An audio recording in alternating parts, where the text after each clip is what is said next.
The concept behind 2-in-1 office/living room was born from the need to maximize functionality in my apartment without sacrificing style or comfort.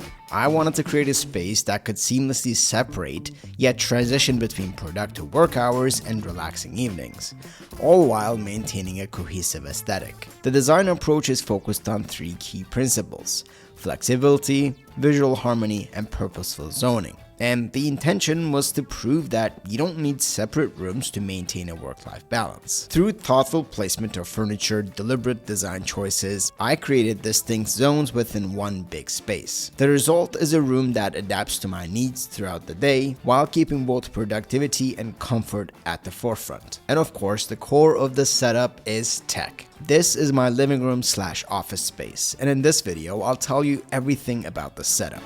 Enjoy the episode. I've been living in this place for more than 5 years at this point.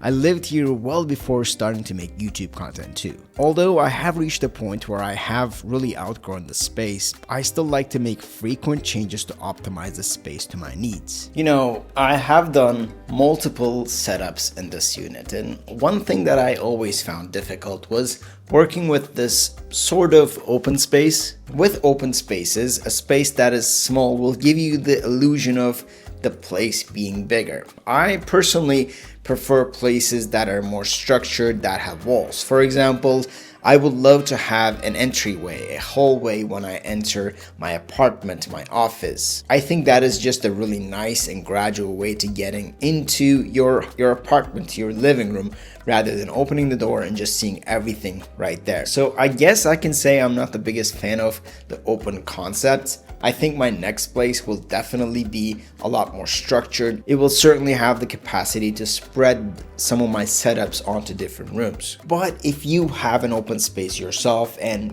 want to spread things up a little bit, you can really get creative. Like so, this is the main living area and my office space is just behind me there, right behind the wooden slats. You gotta work with what you have. But that being said, between you and I think I'm ready for the next step. Let me introduce you to my office space. This is my office space that has sort of taken the place of what it would be a dining room. The office and the living room is separated with these custom wooden slats that I made, which cost me just over $200. I recently painted the office section to black. Two reasons for that. I like the moody vibes, and the dramatic wall color separation between the living room and this space actually deep down puts me in a different mindset. It separates the place. When I'm in the office, it's go time. When I'm in the living room area, since it's a different theme, I can actually relax after a minimum 9-hour workday. That often dips into 11 to 12 hours on a few days a week. I made myself a promise to be more consistent, and all of you showed up and supported me in my recent videos. I appreciate all of you. Now, last week I did a deep dive into the office. If you want to see those details, please visit that episode. But the foundation of the home office setup is obviously the desk. I'm using the Revon Elite from Dezktop. These magnetic desk separators and the U-shaped legs makes this desk stand out and stand up, I guess. I have the walnut finish here. I'm pretty confident in sticking to this desk for a while and maybe getting another desktop finish from the Dezktop brand to complement different seasons, but this is the setup that I've been very happy with. And on the bottom there's a railing system, so you don't have to drill in your cable management and stuff. It's a really unique way to design a desk. I am running a new 5K monitor from KTC along with my new MacStudio, which I will review. Now, what do I do in this office? My office is part of my content, so there's that. I edit videos, photos, do invoicing, take meetings, and store all of my tech needs that I need on a daily basis. Majority of the time I spend here is often editing. One thing I don't like doing here is writing my videos. I like to step out to a coffee shop or work on that process on a laptop in the living room. For some odd reason, I feel more inspired to write on a laptop. Maybe it's the freedom to move around or look outside or people watch rather than looking into a monitor and speakers. And in terms of cleaning, I like to delegate that task. I've been living with the Deebot X11 OmniCyclone for a few months now, and with Black Friday bringing it down to $999, that's $500 off, it's the perfect time to talk about why this one actually stands out. First of all, it's changed how I think about robot vacuums. Let me walk you through what actually matters when the honeymoon phase wears off with robot vacuums. I never think about charging anymore. The power boost fast charging means it just tops in about 3 minutes, and it just keeps going. My apartment isn't huge, but I watched it cover the entire space without the annoying returning to dock interruption halfway through. I think that was an accurate impression too. My favorite part though is mopping. I was skeptical about robot mops because those spinning pad systems usually just push the dirt around. The Osmo Roller 2.0 actually rolls through messes with 3800 PA of pressure at 200 RPMs. After months of use, my floors look cleaner and it gets right to the edges too, which is weirdly satisfying. And of course, the vacuum power. 19,500 PA suction motor isn't just a spec, it's the difference between surface level clean and actually piling up the embedded dust from rugs. The 4-step cleaning process traps particles inside the HEPA filter, so you're not just blowing dust around in the air. And then there is the OmniCyclone station, which is completely bagless. You can literally see the dust collect in the transparent chamber. No more buying replacement bags. It even washes them up with 75 degrees hot water, keeping it fresh and odor-free between sessions. After months of daily use, X11 OmniCyclone has earned its spot in my smart home setup. I actually trust it to finish the job without babysitting. The Deebot X11 OmniCyclone, ECOVACS's 2025 flagship with Power Boost and Osmo Roller 2.0 is $500 off this Black Friday. The $999 deal goes from November 20th to December 1st. You can find the link down below.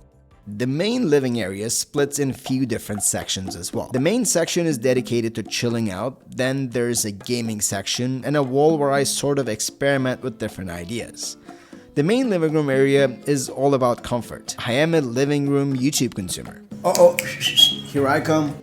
Here I'll watch movies, soccer, and I'm still running the TCL Q7, which I've talked about before. I really like this TV, but I think it might be time to upgrade soon. Speaking of upgrading, I upgraded my internet plan and realized my old router just couldn't keep up, so I upgraded to Deco BE63 from TP-Link, a Wi-Fi 7 mesh system built for speed and stability. This isn't just a router, it's a tri-band Wi-Fi 7 mesh system. On paper, it's very capable with speeds up to 10 gigabits, and it also comes with 4 2.5 gigabit Ethernet ports, and the option for wired and wireless backhaul, so you can get the best speeds in every corner and different levels of your home or office.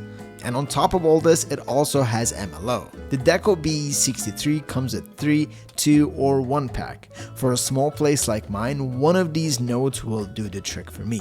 The setup process was extremely easy. I was set up under 10 minutes, and ever since upgrading my internet plan, it's the first time that I'm seeing what my internet provider promises on Wi-Fi. Deco BE63 is an affordable Wi-Fi 7 mesh system that future-proofs your connectivity. Thank you TP-Link for bringing my network game to the next level. Alright, now let's move on with the rest of the living room. I am lucky to have a place with full windows, but sometimes you gotta cut out daylight. These are SmartWings blackout blinds. They're smart and Matter enabled. In this video, I won't go into a lot of the tech specs. I have talked about most of these products in previous episodes, but I will link everything down below. If you are curious about any of the specs, feel free to check them out yourself. The reason why I have a vertical setup here is that it's more functional this way. With the back of the couch facing my office, it sort of creates a bit of self-made hallway while leaving the entrance of the living room kind of empty. Also, I do have a second desk setup here, and this is my new gaming setup. This is the Alienware 16X Aurora laptop. I'm gonna be doing a full review on it, so I won't say much about it in this episode. So far, it's been a perfect laptop for Microsoft Flight Simulator 2024, Battlefield 6, and although I like FIFA, I'm still a PES fan. I've got the 2020 version here that I will be modding. So far, I do not have a monitor here, and I think I will keep it that way because I don't want the setup to get too intense. I want it to be functional so that when my girlfriend comes over, I can remove this stuff and she can work on this desk. And this setup is just on a flexi spot desk, and the size actually works perfectly fine. I used to film a lot of unboxings here, but now I'm using other setups for that. And right behind the setup, this is an area where I would do my last outfit check before I leave the apartment. I'm keeping this space as is. Since the wall doesn't have an outlet, there's just not much I can do here. Also, right up top, I've got a bit of a soccer nostalgia here. I think I want to expand this idea to the rest of the wall. These are the classic T90s from the early 2000s. I've got a classic kit here as well. It's an 05 Barcelona kit. I don't even think I have to say whose jersey it is. I'm a huge fan of the early 2000s era of soccer. Best times of my generation in my opinion. The T90s hold a special place in my heart. Growing up, I never had them, so now they're coming out again. I'm trying to buy some of the colors. I own about 20 to 30 classic jerseys, so I guess I can say I'm kind of nostalgic when it comes to soccer. I think my dream is to have a big enough place so I can have a dedicated room for my soccer collectibles. Thank you for watching my living room / office tour. We talked about some of the tech, the design, and how I use this space on a daily. Thank you for being here. And as always, it has been a pleasure. I'll see you in the next one.